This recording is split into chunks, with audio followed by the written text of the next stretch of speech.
everybody, Paul here. If you perform part 1 through 5 in my videos on how to fix your check engine VSC track off warning lights on and it still hasn't turned them off, then try this next, as this procedure has also worked on various vehicles. The first thing you want to do is push the track off button in and hold it and start the vehicle.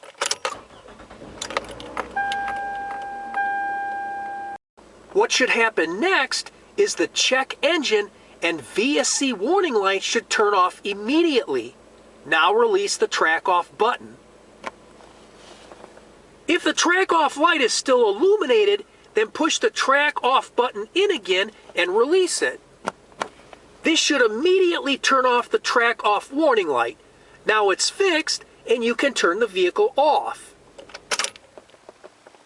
I hope you found this helpful, and if you like this video, please hit the like button below, share it with your friends, and please be sure to subscribe. God bless you and have a great day. Bye for now.